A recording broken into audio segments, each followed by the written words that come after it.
men and women of color have made immeasurable contributions long before society recognized us as human beings. I want to invite you to come with me on an imaginary journey. When we contact the railroad station for a schedule, we remember that it was a black man who made the patented drawings for the first telephone. His name was Lewis Howard Latimer. The ticket agent quotes our time of departure, and we're again reminded that it was Benjamin Banneker, an intellectual slave, who in 1761 constructed the first clock in America. We make note of items that we wish to take on our trip, and we recall that the fountain pen was invented by a black man, W.B. Purvis.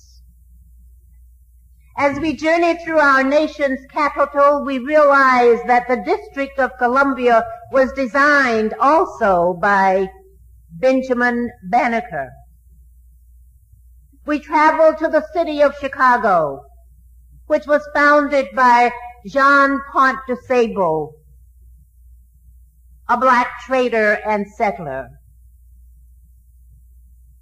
As we become more comfortable in our trip, we decide to take off our shoes, invented by Jan Metzeliger, a black man born in New Guinea in 1852.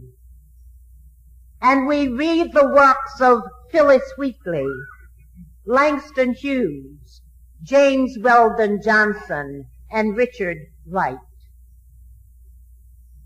As we travel into the state of Florida, we remember that Bethune-Cookman College was founded by one of the greatest black women who ever lived, Mary McLeod Bethune.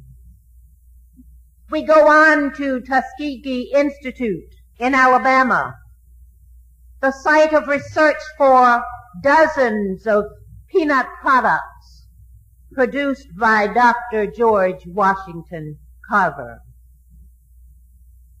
Later in our journey, we ask our porter for some special treats, and he brings us ice cream created by August Wilson. And the ice cream comes from a refrigerator invented by J.J. Standard.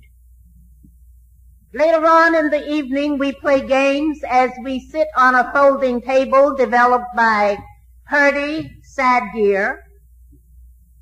And later we snuggle into a folding bed created by L.C. Bailey. We don't worry too much about the dangers of our trip because the train is equipped with a fire extinguisher invented by T.J. Marshall, and we have traffic lights created by G. Morgan, and railroad signals invented by A.B. Blackburn. But in the unfortunate event we are in need of medical care, we can count on blood plasma developed by Dr. Charles Drew, cortisone created by Dr. Percy Julian, and even a heart transplant introduced by Dr. Daniel Hale Williams.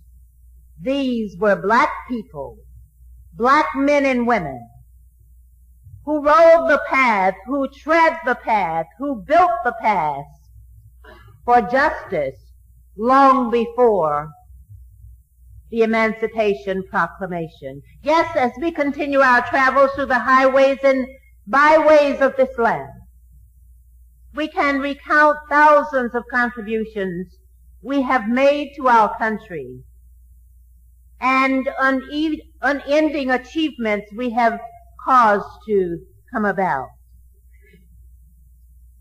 As we look back over the years since the founding of the NAACP, we can see that many things have turned around for African Americans. We are no longer relegated to the back of the bus or the front of the train.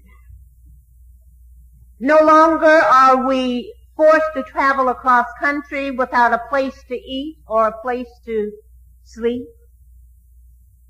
No longer are we denied the right to vote or the right to sip water from a public fountain. Yes, we have been able to make great gains since the Emancipation Proclamation. But then our targets were straightforward. Integration, the right to vote, the right to public access, and others that could not be denied. But despite all of these accomplishments, our agenda remains unfinished. Thank you.